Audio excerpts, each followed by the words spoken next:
happening. If you wanted to bring down our country, and you were in the banking or whatever you want to call it, and you want to bring down the country, you'd have to create a diversion in order to do it. And what about a war in Iran with Israel? I mean, people don't. It's not even in the mainstream news that we're sending a whole fleet of ships, like aircraft carriers and planes and everything, over to the Persian Gulf, and war could erupt at like any time, World War III, and people are worried about Dancing with the Stars and American Idol. And yes, I agree, you have to enjoy yourself and watch a good comedy and be with your family, do fun stuff, but not knowing what's going on, just like the healthcare bill. Who wrote the healthcare bill? What the common person believes. What the common person believes, or the sheep, so we call them sheep. No, there's no disrespect, but the sheep believe that the government created this health care bill to help you as a person, to give you health care. But the question is, who wrote the bill? Was it the president that sat down and wrote it? Was it the Congress that decided to sit down and write it? Do they have writers writing it? No.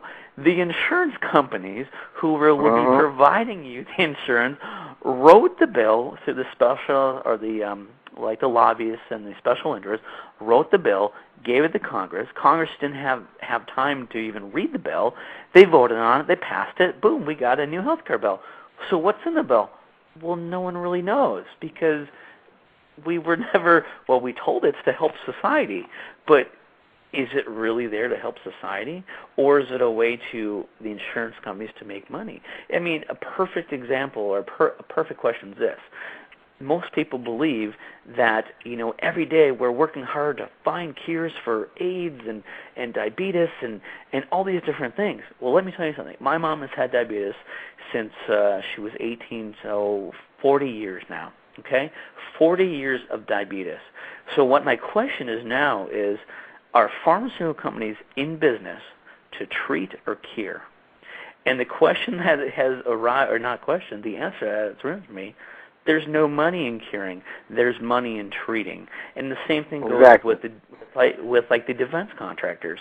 If you go and make planes, ships, missiles, bombs, everything you're talking about, you need to have a war in order to make money. If you don't have a war, you eventually go out of business. So you need to have a war, and if you look at the Northwood documents back from 1963, and I have that link on my site if you want to look at it. It was it's not classified anymore, so it's fine. But if you go to the link page on, it's somewhere in there. I don't know exactly where it's at. But there was a plan to get us into the Cold War, and the CIA had this plan to get us into the Cold War. Well, how were they going to get us into the Cold War? Well, they were going to stage terrorist attacks on our soil, blow up airplanes, suicide bombers, and if you go to the actual document, it states point by point by point how they were going to do it. And you go, well, wait a second. If they were doing that back in the 60s, who says they're not doing it now? And you start to look at it and you go, oh my goodness, this is unbelievable. What am I, 34 years old? What have I been doing my life not looking at anything, and just they provided all this entertainment? I mean, just like the music. Before I came on, I was listening to one of your previous shows and just talk about the music and the different things that you guys are doing.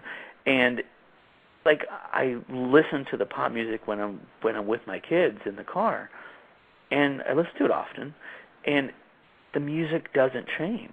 I mean, it plays. That one song might play 6 times in an hour, and then you might get one new song every month or two, and it just continually the same thing over and over. And you start to ask yourself, going, why would they do that? What is the reason? You don't want to say you're paranoid about it, but it's going, is this a programming thing? I mean, why is television the way it is, and why are there certain things? Are the elites or the Illuminati? They have this thing in order to program the masses through the television and the music. Just a perfect example is this.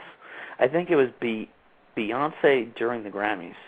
She had riot police, or her stage dancers, dressed up in riot control during one of her songs, and I'm going, And I mean, I wasn't watching the crappies, but I found it online, and I'm going, that is so odd. Why would they do it? There's no correlation in the music to why you'd be addressing mind control.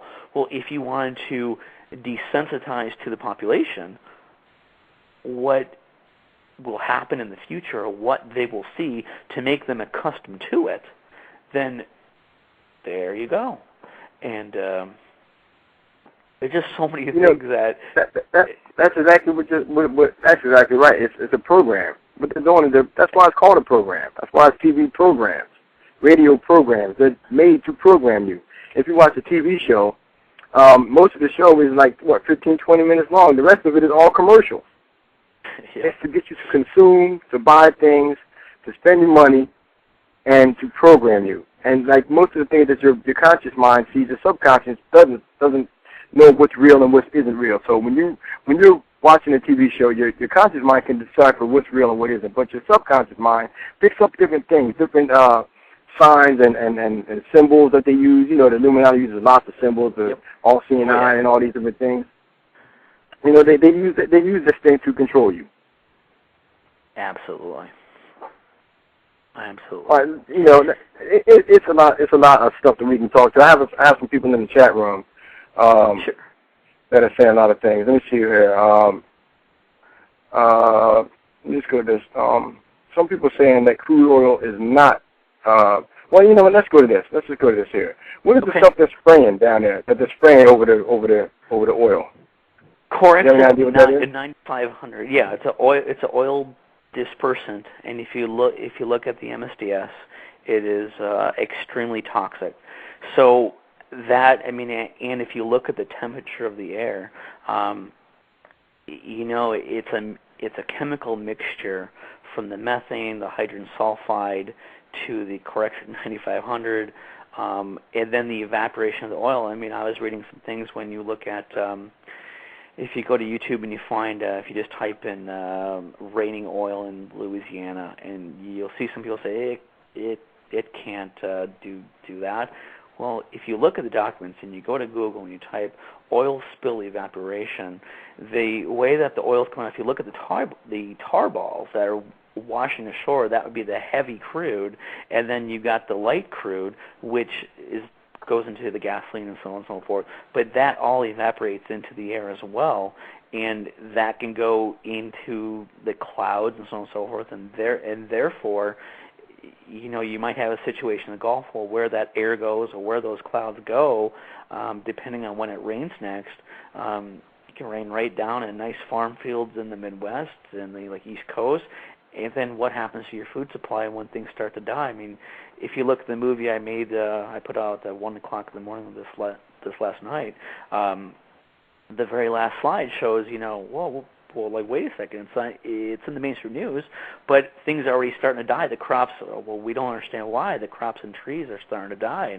And not saying that that's a direct correlation to the Gulf, saying that things like that are possible, that these chemicals do evaporate from the oil, and they do go into the air, and there could be, and it sounds like from everything people are sending me and the sources I have, that, you know, things are headed in that direction, and then you just have to look at, okay, I'm in Arizona, that won't affect me, but the economy will affect me, and it'll affect the entire country, and I think that's what you have to look at too, is what will happen to, I mean, we were already teetering on the edge of, I mean, I was saying like a couple months ago, all it takes is a terror strike, real or not real, or a war in Iran, or war in the Middle East, or a